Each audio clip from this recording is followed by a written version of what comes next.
औज़ुबिल्लाहिमिनश्शैतानिर्रजीम बिस्मिल्लाहिर्रहमानिर्रहीम अल्लाहुम्मा सल्लि अला सय्यिदिना व मौलाना मुहम्मदिन व अला आलिहि व अस्हाबिहि व बारिक व सल्लिम व सल्लि अलैहि। डियर व्यूअर्स, उम्मीद करता हूँ कि आप खैरियत से होंगे।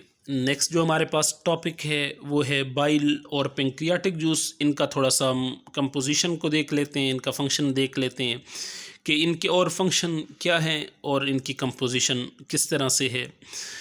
तो सबसे पहले हम बाइल को देखते हैं। बाइल का अगर कलर देखा जाए, आपको पहले भी बताया था कि इसका ऑलमोस्ट येलो कलर होता है, ग्रीनिश येलो कलर इसका हमारे पास है। बनता कहाँ पर है, ये चीज़ भी हमने देखी हुई थी कि लीवर के अंदर ये बनता है, गॉल ब्लैडर के अंदर इसकी स्टोरेज होती है। जब खुराक ड्यूडिनम के अंदर जाती है तो तब गॉल ब्लैडर इसे रिलीज़ कर देते हैं। ये चीज़ हमने पढ़ी हुई है इसकी। एक इसका मेजर फंक्शन हमारे पास दिए हुए है कि बाइल का एक फंक्शन ये भी है कि बिलफर्ज ये हमारे पास एक फ़ैट का मालिक्यूल है। ये हमारे पास क्या है, एक फ़ैट है। इस फ़ैट को छोटे छोटे पीसेस में कन्वर्ट किया जाता है, छोटे छोटे ड्रॉपलेट्स में कन्वर्ट किया जाता है। फ़ैट के छोटे छोटे से ये ड्रॉपलेट्स होते हैं।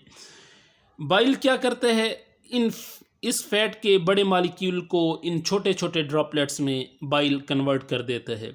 इन छोटे ड्रॉपलेट्स को बायो के अंदर किस चीज़ का नाम दिया जाता है, इन्हें इमल्जन का नाम दिया जाता है।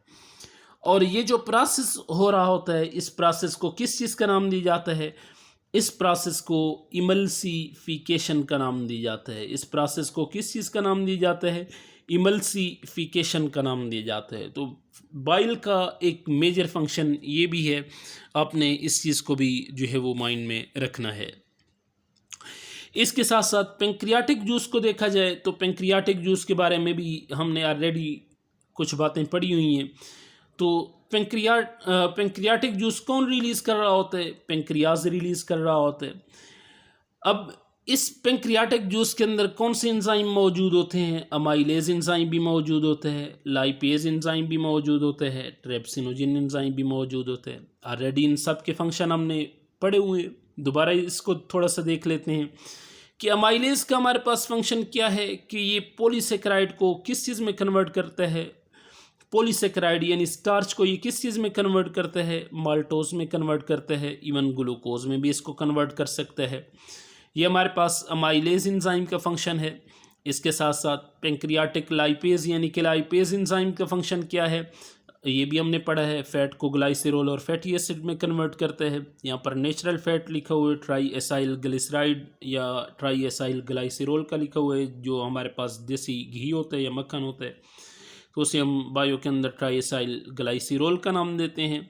इसके साथ साथ लास्ट हमारे पास ट्रेप्सिन एंजाइम है। इसका भी हमने पढ़ा है कि ये प्रोटीन को किस चीज़ में कन्वर्ट करता है, प्रोटीन को पॉलीपेप्टाइड में कन्वर्ट करता है। तो ये हमारे पास पेंक्रियाटिक जूस के अंदर 3 एंजाइम मौजूद होते हैं। ये इसकी कंपोजिशन में आ जाता है। और इनके फंक्शन क्या है एंजाइम के, या रेडी भी हमने पढ़े हुए हैं, यहाँ भी आपको थोड़ा सा बता दिए है। तो ये हमारे पास डिफ्रेंशिएट में भी आ सकता है, या यहाँ पर एक टर्म ये जो इमल्सिफिकेशन की दी हुई है, इसके बारे में पूछा जा सकता है कि इमल्सिफिकेशन क्या होता है। या पेंक्रियाटिक जूस की कंपोजिशन लिखें, उसके अंदर जो एंजाइम हैं उनको डिस्क्राइब करें या उनका फंक्शन लिखें, ये भी आ सकता है। तो ये हमारे पास एक छोटा सा बाइल और पेंक्रियाटिक जूस के बारे में टॉपिक था। नेक्स्ट वीडियो में मिलते हैं, तब तक की इजाज़त दीजिए। अल्लाह हाफ़िज़।